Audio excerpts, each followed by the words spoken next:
Hi, this is Chippy with UMPCportal.com and the Eking S515 UMPC, which I'm going to unbox here. This is new on the market, sent over by mobilx.eu, mobilx.eu, so thanks to them for sending it over. It's a UMPC with a slider keyboard running on 1.2 GHz Atom processor, 450 grams. It's quite an interesting little device. Let's open it up and take a look at the device. Pricing on this one is base model around 450 euros without an operating system. It comes in two versions. Comes with and without 3G. So basically what you've got here is, let's get it out of the pouch, is a 4.8 inch screen, 1.2 GHz processor, 1 gigabyte of RAM, 16 or 32 gigabytes of SSD, and on this one the feature is that you've got the slider and tilt keyboard, which is quite nice. So you've got the whole mini HTC shift thing going on there, which is quite cool. So this one is running Windows Vista. Let's move in a bit closer to the device and I'll take you around some of the ports and show you the keyboard in a bit more detail. So here it is. Let's just take the screen plastic off.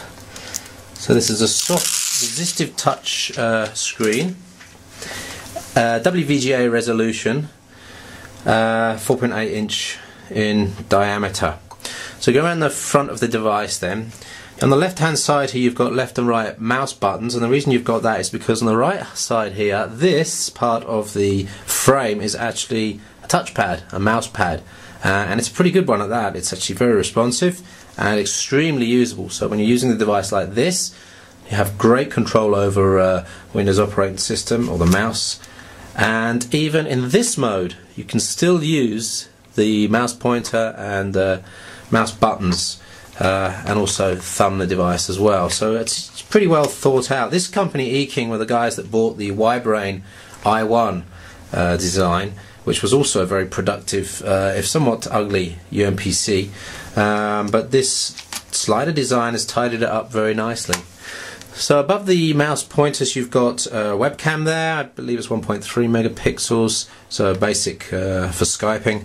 And then on the right here, a couple of buttons for screen brightness. If you press both of those together, it blanks the screen out, which is quite handy for saving battery life. On the right hand side you've got microphone input.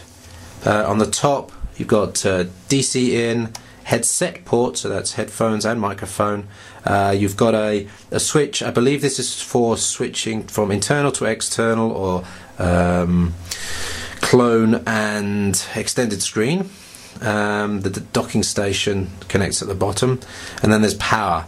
Full USB 2 port on the top right here, and then a mini USB port on the left hand side.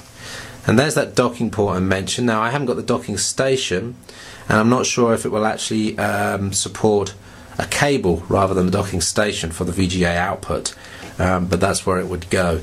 And then on the right hand side here, micro SDHC card slot for expansion of up to 32 gigabytes. On the back there's not much on the device. You've got a fairly loud and reasonable quality mono speaker here. Actually, I'd say fair to good quality, having tested it out earlier. There's air vent ports there. It does have a fan in this device. And then underneath that, this is where the 3G port goes, the 3G module. So you can choose your own 3G module and slot it in there. In theory you could actually put other devices in there. This is a PCI Express mini slot. Underneath there, and accessible through the front there, is where you put your SIM card. So you have also antennas pre-wired. So this is pretty good for just being able to drop in your own 3G card, and off you go with mobile computing. On the left hand side here though, let's just pop this side part off because there's an interesting battery. That's the approximately 13 or 14 watt hour battery that slots in the back there. and that slots back in like that, and then the protector goes on like that. So, quicker look at the keyboard then. This is a button keyboard rather than a physical scissor style action on the keys, so it's very definite membrane type button action on this. It's medium to lightweight, but it's definitely not something that you could use for touch typing. It's more of a one finger type experience, but actually for thumbing it's pretty good. It's quite wide, so crossing over thumbs means you don't get to all the keys, but there's a definite click on the device which really helps for thumbing.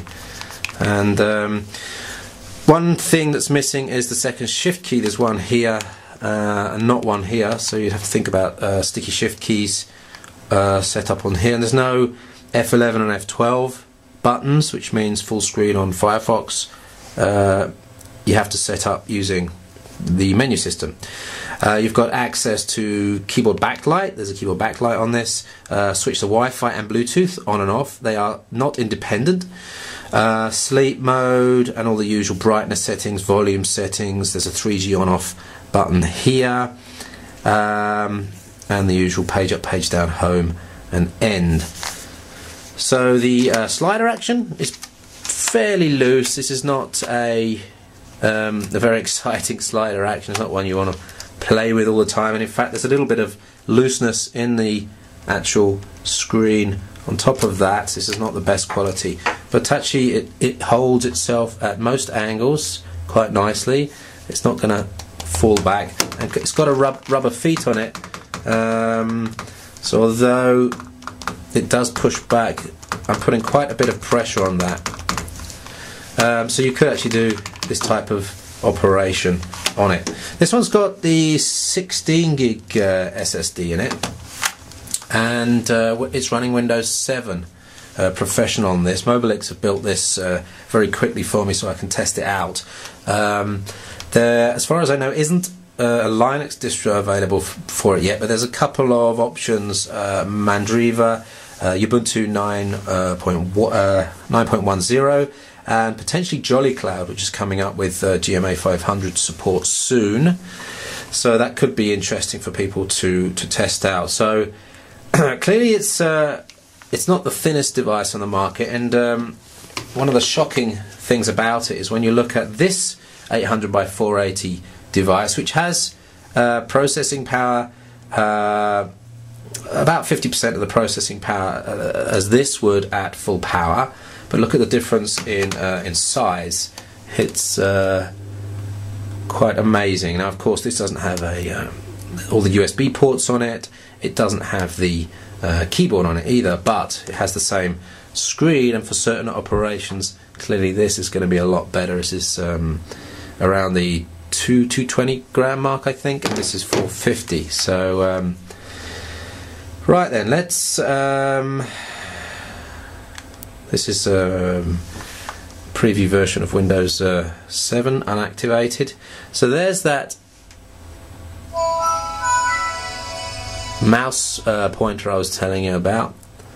I've got to do the screen calibration here, which reminds me there is a very small but extendable stylus in here. So we should be able to, he says, which I think we have to wait a second before I can actually get this away. So this needs to be fixed. This is coming up for calibration every time the software is not set up properly. But let's just calibrate that and get that out of the way. Right, and then we're into Windows 7. There's a Mobilink software installed here, but let's just go into Firefox.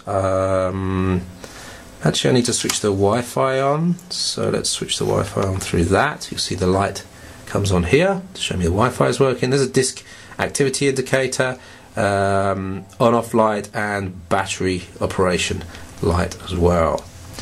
I'm not connected to my wireless LAN down here in the studio, so maybe I can reach the one upstairs, but if not, I would have to set that up. If it does connect to the Wi-Fi upstairs, then I can at least say that the Wi-Fi quality is reasonably good. So the screen brightness is pretty good. Obviously this video is being done with auto brightness settings, so you won't be able to see me adjust it very well, but double click pushes it away nicely, brings it back very quickly. Now it has connected to my wireless LAN upstairs, which is a couple of house walls away, and it's come up with 3 bars, which indicates that the Wi-Fi antenna on this is very strong, or at least the Wi-Fi setup is extremely strong. So that's the big advantage if you're in a situation where you need to have strong Wi-Fi. I hope the 3G antenna is as good. If it is, then clearly this makes a very good mobile connectivity device. Firefox is installed now. On the WVGA screen there are limitations. Some applications don't work. For example, TweetDeck comes up with notification windows that you can't get to, or you can't get to the accept button on. So it's not ideal, but the touchscreen's working nicely, and of course, as with all UMPCs, you've got the processing power to really get some fast web browsing going on this device. Full flash support, of course, out of the box, and very nice indeed.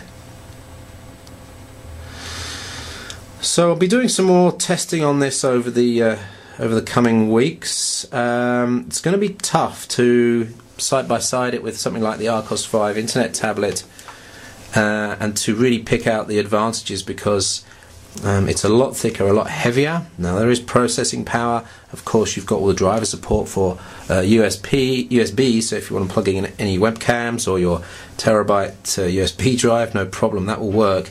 And you've got a webcam on this as well, so Skype video should work quite nicely. Obviously Flash Player is working, and you've got the choice of the best browsers in the world, so there's a massive advantage if you're someone that's working with the web in a professional capacity. So battery life we need to test, usability, keyboard so far I've found to be quite good. Battery life so far I've found to be in the 2.5 to 3 hour productive connected usage mode, which is not that brilliant considering there are devices like the UMID M1 out there that can do 4 hours, and the Arcos 5 itself can do a good 4 hours of web browsing over Wi-Fi as well. But let's see. Again, thanks to MobileX for sending this over. The Eking S515 UMPC slider device running Atom 1.2 gigahertz CPU, 1 GB of RAM, 16 or 32 gigs of SSD, and in a nice compact form factor. So this is Chippy from UMPC Portal. Thanks for watching.